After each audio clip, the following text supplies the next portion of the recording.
أعوذ بالله من الشيطان الرجيم. بسم الله الرحمن الرحيم. ولقد يسرنا القرآن للذكر فهل من مدكر.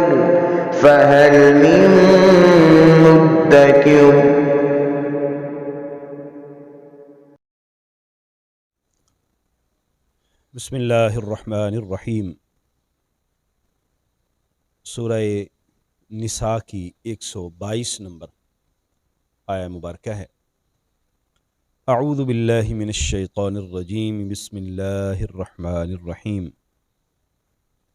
والذین آمنوا وعملوا الصالحات سندخلهم جنات تجری من تحتها الانہار خالدین فیہا ابدا وعد اللہ حقا ومن اصدق من اللہ قیلا. اللہ تعالیٰ کے فرما بردار لوگوں کا بیان ہے. پیچھے ہم نے تذکرہ پڑھا ان مشرکین کا اور اہل یہود کا جنہوں نے اللہ کے احکام کی نافرمانی کی. شیطان نے انہیں اپنے جال میں پھنسایا اور ان سے گناہ کے کام کروائے، کفر کیا، شرک کیا اور نیک اعمال سے دور رہے. اللہ تعالیٰ نے اپنی ناراضگی کا اظہار فرمایا اور ان کے لیے جہنم بنائے جانے کا ذکر فرمایا. اب ان کے بعد ان فرما بردار لوگوں کا ذکر ہے جو اللہ کے حکم پر سر تسلیم خم کرتے ہیں، ایمان لاتے ہیں، نیک اعمال کرتے ہیں، اللہ تعالیٰ کی فرما برداری میں زندگی بسر کرتے ہیں. اللہ تعالیٰ انہیں جنتیں عطا فرمائے گا، مختلف طرح کی نعمتیں عطا فرمائے گا اور اپنا قرب خاص ان کو نصیب ہوگا. والذین آمنوا وعملوا الصالحات، وہ لوگ جو ایمان لائے اور انہوں نے اچھے عمل کیے. سندخلہم جنات، ہم عنقریب داخل کریں گے انہیں ایسے باغات میں، تجری من تحتها الانہار، جس کے نیچے نہریں جاری ہوں گی، خالدین فیہا ابدا، اور اس میں وہ ہمیشہ ہمیشہ کے لیے رہیں گے. وعد اللہ حقا، یہ اللہ کا پکا وعدہ ہے، سچا وعدہ ہے. ومن اصدق من اللہ قیلا، اور اللہ سے بڑھ کر سچا وعدہ کس کا ہو سکتا ہے؟ بات میں اللہ سے بڑھ کر سچا اور کون ہو سکتا ہے؟ اللہ تعالیٰ نے جو فرمایا وہ اس پر قادر بھی ہے اور اس سے بڑھ کر کوئی اپنے بات پر عمل کرنے والا بھی نہیں ہے اور سچا بھی نہیں ہے. شیطان اپنے پیروکاروں کو جھوٹی امیدوں پر لگا دیتا ہے، ان کو طرح طرح کے جھوٹے وعدے، سہانے خواب دکھاتا ہے اور عملی طور پر جس کا کوئی فائدہ نہیں ہوتا، ظاہری طور پر کوئی فائدہ نہیں ہے، اس کو ایسی امید دلاتا ہے کہ آدمی بالآخر انجام کار نقصان اٹھاتا ہے. لیکن فرمایا کہ اللہ تعالیٰ کا جو وعدہ ہے وہ امید صرف ایسی نہیں ہے کہ جس کو پورا نہیں کیا جائے گا، بلکہ وہ پکا وعدہ ہے اور اللہ سے بڑھ کر کسی کی سچی بات نہیں ہو سکتی. اس لیے جو اللہ نے ارشاد فرمایا اور اللہ نے وعدہ فرمایا، اللہ کریم دنیا میں بھی وہ اجر عطا فرماتا ہے، فائدہ عطا فرماتا ہے، اور آخرت میں بھی اللہ کریم عطا فرمائے گا. لیس بامانیکم ولا امانی اہل الکتاب، تمہاری امیدوں کا اور اہل کتاب کی امیدوں کا کوئی فائدہ نہیں ہوگا. یعنی مشرکین کو خطاب ہے کہ انہوں نے جو امیدیں لگا رکھی ہیں، اپنے بتوں سے لمبی لمبی امیدیں لگا رکھی ہیں، اور ان کا خیال یہ ہے کہ ہمارے بت جو ہے وہ ہمیں کامیاب کروائیں گے، ہماری سفارشیں کروائیں گے اور ہمیں ہمارے جو گناہ ہوں گے ان کو معاف کروائیں گے. اس لیے جو مرضی کرتے رہیں، ہم ان کو خوش کرنے کے لیے، ان کی خوشنودی کے لیے اپنے اعمال بجائے لائیں تو یہ ہمیں کامیاب کروا دیں گے۔ فرمایا کہ نہیں، یہ امیدیں جھوٹی امیدیں، اور اہل کتاب نے جو جھوٹی امیدیں باندھی ہوئی ہیں کہ وہ جو اہل کتاب میں سے یہود ہیں وہ حضرت عزیر کو اللہ کا بیٹا سمجھتے ہیں، اور جو عیسائی ہیں وہ حضرت عیسیٰ کو اللہ کا بیٹا سمجھتے ہیں، اور یہ بھی شرک ہے۔ اللہ تبارک و تعالیٰ نے اس کا بھی انکار فرمایا اور قرآن مجید میں اس کا رد فرمایا۔ تو اس طرح کے غلط عقائد اور غلط نظریات رکھ کے انسان جو عمل کرے گا اور اس عمل پر پھل کی امید رکھے گا، فرمایا یہ ساری جھوٹی امیدیں ہیں، اس کا کوئی فائدہ ہونے والا نہیں ہے، اور قیامت کے دن یہ سب کے سب ہباء منصورہ ہو جائیں گے، ایسے اڑ جائیں گی کہ انسان کو پتہ بھی نہیں چلے گا، اور شیطان بھاگے گا پھر انسان سے، اور آدمی کہے گا کہ میں نے تو اس کی بات مانی تھی، وہ شیطان پھر اس وقت ہاتھ نہیں آئے گا۔ من یعمل سوءا یجزا بہ، جس شخص نے برائی کی اس کو اس کی جزا دی جائے گی۔ ولا یجدون لہ من دون اللہ ولیا ولا نصیرا، اور وہ نہیں پائے گا اللہ کے علاوہ کوئی بھی مددگار اور کوئی بھی دوست، نہ اللہ کے علاوہ کوئی دوست ملے گا اور نہ ہی کوئی مددگار ملے گا۔ اللہ تبارک و تعالی ہی مددگار ہے، اللہ کریم ہی دوست ہوگا، اور وہ لوگ جو اللہ کریم کی اطاعت اور فرمانبرداری کرنے والے ہیں اور ایمان لانے والے ہیں، ان کے لیے ایمان والے دوست اور وہاں مدد فراہم کرنے والے بنیں گے۔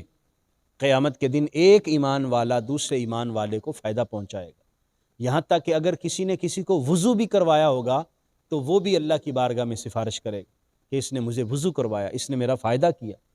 آپ نے کسی کی کوئی خدمت کی ہوگی، اللہ کریم کل قیامت کے دن اس کا آپ کو فائدہ عطا فرمائے گا۔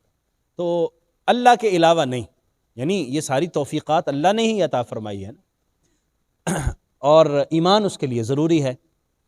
آپ یوں سمجھیے کہ اگر ہم زمین میں ہل چلاتے رہیں، زمین میں پانی بھی ڈالیں، زمین کی حفاظت بھی کریں، اور صبح و شام وہاں کھڑے بھی رہیں اور مکمل طور پر نگرانی کریں، لیکن زمین میں بیج نہ ڈالیں، تو بتائیے کیا ہمیں فصل مل جائے گی؟ ہمیں ہمارے مطلوبہ اناج حاصل ہو جائے گا؟ کچھ بھی نہیں، جب تک کہ ہم بیج نہیں ڈالیں گے۔ تو ایمان گویا کہ بیج کی طرح ہے، باقی سارے کام کرتے رہیں اور ایمان موجود نہ ہو تو کوئی فائدہ نہیں ہے۔ اس لیے فرمایا کہ ایمان اور عمل صالح یہ دونوں کام ضروری ہیں، صرف عمل صالح کا فائدہ نہیں ہوگا، ایمان کا بیج موجود ہوگا، عمل صالح اوپر پانی کی صورت میں کام کرے گا، اللہ کریم پھر پھل پھول عطا فرمائے گا، اور پھر اس کا فائدہ انسان کو ہوگا۔ وَمَن يَعْمَلْ مِنَ الصَّالِحَاتِ مِن ذَكَرٍ أَوْ أُنثَىٰ، جو کوئی بھی اچھے اعمال بجا لائے گا، وہ مذکر ہو یا مؤنث ہو، مرد میں سے ہو یا عورت میں سے، جو بھی نیک اعمال بجا لائے گا، اس میں کسی جنس کی کوئی قید نہیں ہے۔ مرد اچھے عمل کریں گے، اللہ ان کو جزا عطا فرمائے گا، عورتیں نیک اعمال بجا لائیں گے، اللہ کریم ان کو اجر عطا فرمائے گا۔ وَهُوَ مُؤْمِنٌ، لیکن شرط کیا ہے؟ ایمان ہونا چاہیے، مرد ہو عورت ہو، ایمان ہو اور نیک عمل بجا لاتے رہیں۔ فَأُولَٰئِكَ يَدْخُلُونَ الْجَنَّةَ، تو یہی وہ لوگ ہیں جو جنت میں داخل ہوں گے۔ وَلَا يُظْلَمُونَ نَقِيرًا، اور ان سے تل کے برابر بھی ظلم نہیں کیا جائے گا کسی سے۔ ایک تل کی کیا حیثیت ہے؟ آپ سمجھ سکتے ہیں کہ ہم نے کسی چیز کے نہ ہونے کو مثال دینی ہو، تشبیہ دینی ہو، تو کہتے ہیں یار یہ تو تل کے برابر بھی نہیں ہے، یعنی اس کی حیثیت کیا ہے؟ لیکن فرمایا کہ ویسے کوئی حیثیت نہیں ہے، اللہ کی بارگاہ میں اس کی بھی بڑی حیثیت ہے۔ ایک تو ایمان موجود ہوگا، اللہ کریم اس کا فائدہ عطا فرمائے، اور جس نے چھوٹا سا بھی نیک عمل کیا ہوگا اس کو بھی فائدہ ملے گا، اور دوسرا کسی پر ظلم نہیں کیا جائے گا۔ پیچھے ہم نے پڑھا ہے کہ اللہ تبارک و تعالی نے کھجور کی گٹھلی پر جو چھلکا ہے اس کی بھی مثال عطا فرمائی۔ اللہ کریم کھجور کی گٹھلی پر چھلکے کے برابر بھی کسی پر ظلم نہیں فرمائے گا، اور اگر کسی نے اتنا بھی نیک عمل کیا ہوگا اللہ کریم اس کو بھی اجر عطا فرمائے گا۔ سو اس کی بارگاہ سے تو کوئی چیز چھپ نہیں سکتی، وہ تل ہے یا تل سے بھی چھوٹی چیز ہے، رائی کا دانہ ہے اس سے بھی چھوٹی چیز ہے، کوئی بھی چھپ نہیں سکتی، وہ نیک عمل ہے یا برا عمل ہے، اللہ کی بارگاہ میں سب کچھ واضح ہے۔ وَمَنْ أَحْسَنُ دینم ممن اسلم وجہہ للہ، اس شخص سے اچھا دین کس کا ہو سکتا ہے جس شخص نے سر تسلیم خم کر لیا، اپنا چہرہ اللہ کے سامنے جھکا دیا. جس شخص نے اللہ کے سامنے اپنا چہرہ جھکا دیا، دین کے اعتبار سے اس سے زیادہ اچھا اور کون ہو سکتا ہے؟ وَهُوَ مُحْسِنٌ، اور وہ نیک اعمال کرنے والا ہے، وہ حسنات اکٹھی کرنے والا ہے، نیکیاں کرنے والا ہے. وَاتَّبَعَ مِلَّةَ إِبْرَاهِيمَ حنیفہ، اور اس شخص نے اتباع کی ہے حضرت ابراہیم علیہ السلام کی ملت کی، جس نے ہر طرف سے کٹ کے، ہر غلط سمت سے منہ موڑ کے اللہ کی طرف سر جھکایا. یعنی اب اس کے دو مفہوم ہم کر سکتے ہیں. ایک یہ کہ حضرت ابراہیم علیہ السلام جنہوں نے ہر طرف سے، ہر باطل سے منہ موڑ کر اللہ کی طرف اپنے آپ کو کیا، جس شخص نے حضرت ابراہیم کی ملت کی اتباع کی، اس سے بڑا اچھا کون ہو سکتا ہے؟ یا وہ شخص جو ہر طرف سے کٹ کر حضرت ابراہیم علیہ السلام کی ملت کی اتباع کرتا ہے، وہ گویا کہ اللہ کی بارگاہ میں قابل قبول ہے. سر تسلیم خم کیا، نیکیاں کی، حضرت ابراہیم علیہ السلام کی ملت کی اتباع کی، اور اتباع بھی ایسی اتباع کہ جس میں باطل کا شائبہ نہیں ہے، جس میں برائی کا شائبہ نہیں ہے، جس میں شرک کا کس طرح کی بھی ملاوٹ نہیں ہے. واتخذ اللہ ابراہیم خلیلا، اللہ تعالیٰ نے حضرت ابراہیم علیہ السلام کو اپنا خلیل بنایا تھا. حضرت ابراہیم علیہ السلام اللہ تعالیٰ کے وہ اولو العزم رسول ہیں جن کو جد الانبیاء ہونے کا شرف بھی حاصل ہے، اور حضرت ابراہیم علیہ السلام کو قرآن مجید میں بار بار ایک ماڈل کے طور پر، رول ماڈل کے طور پر ہمیں بتایا گیا، پیش کیا گیا، جنہوں نے شرک کے خلاف ایسا علم اٹھایا کہ نمرود کے خلاف بھی ان کو کھڑا ہونا پڑا تو وہ جھکے نہیں. نمرود نے ان کو آگ میں بھی ڈال دیا، پھر بھی وہ جھکے نہیں، کمپرومائز نہیں کیا، حق سمجھ کے بیان کیا اور اس پر ڈٹے رہے اور لوگوں کو نصیحتیں کرتے رہے. اللہ تعالیٰ نے پھر کیا رتبہ عطا فرمایا حضرت ابراہیم علیہ السلام کو کہ حضرت ابراہیم کے تشریف لانے کے بعد جتنے نبی آئے ہیں سارے کے سارے حضرت ابراہیم کی اولاد سے ہوئے. اللہ تعالیٰ نے انہیں یہ شرف عطا فرمایا. حضرت ابراہیم علیہ السلام کو اللہ تعالیٰ نے یہ شان عطا فرمائی. اور آج جو دنیا میں بڑے مذاہب ہیں، سیمیٹک ریلیجنز، جن کو ہم سامی ادیان کہتے ہیں، وہ یہود ہیں، وہ نصارہ ہیں، وہ مسلمان ہیں، یہ تینوں مذاہب حضرت ابراہیم علیہ السلام کی ہی اولاد میں آنے والے انبیاء کو نصیب ہوئے. حضرت موسیٰ علیہ السلام، حضرت عیسیٰ علیہ السلام اور نبی کریم صلی اللہ علیہ وسلم، یعنی اللہ تعالیٰ نے یہ شان اور یہ مقام عطا فرمایا. اور اس شان اور اس مقام کے ساتھ ساتھ اللہ نے ارشاد بھی فرما دیا. اللہ تبارک و تعالیٰ کا فضل اور کرم ہے، اور ان کے اندر جو صفات اور ان کے اندر جو خصوصیات تھیں اللہ کریم کو وہ اتنی پسند تھی، اللہ نے قرآن مجید میں ان کا ذکر کیا. وَلِلَّهِ مَا فِي السَّمَاوَاتِ وَمَا فِي الْأَرْضِ. رزلٹ یہ ہے کہ آسمانوں میں جو کچھ ہے، زمین میں جو کچھ ہے، سب اللہ کی ملکیت میں ہے، سب کا مالک اللہ ہے. وَكَانَ اللَّهُ بِكُلِّ شَيْءٍ مُحِيطًا. اور اللہ کریم ہر چیز کو گھیرے ہوئے ہیں. اللہ کریم نے ہر چیز کا گھیراؤ کیا ہے. کوئی بھی چیز اللہ کی قدرت سے باہر نہیں ہے، کوئی بھی چیز اللہ کے علم سے باہر نہیں ہے، اللہ کی دسترس سے باہر نہیں ہے، اللہ کے تصرف سے باہر نہیں ہے. ہر چیز اللہ کے احاطہ میں ہے، اور مالک بھی اللہ تعالیٰ ہے ہر چیز کا. تو جب کائنات کا مالک اللہ ہے، ہر چیز اسی کے احاطہ میں ہے، اور اس نے پھر کچھ وعدے بھی فرما لیے اور فرمایا کہ میں ظلم تو بالکل بھی بجا نہیں سمجھتا، ظلم کروں گا بھی نہیں. جو ایمان لائیں گے، عمل صالح کریں گے، ان کو میں اپنی خاص نعمتیں عطا فرماؤں گا، اور جو نافرمانی کریں گے وہ پھر اللہ کی رحمت سے دور ہو جائیں گے. تو خلاصہ کلام یہ نکلتا ہے کہ وہ کائنات کا مالک ہے، کائنات پر تصرف کا مالک ہے، کائنات کا ایک ایک ذرہ اس کے علم میں بھی ہے، اس کے تصرف میں بھی ہے، اور کوئی بھی چیز اس کی قدرت سے باہر نہیں ہے.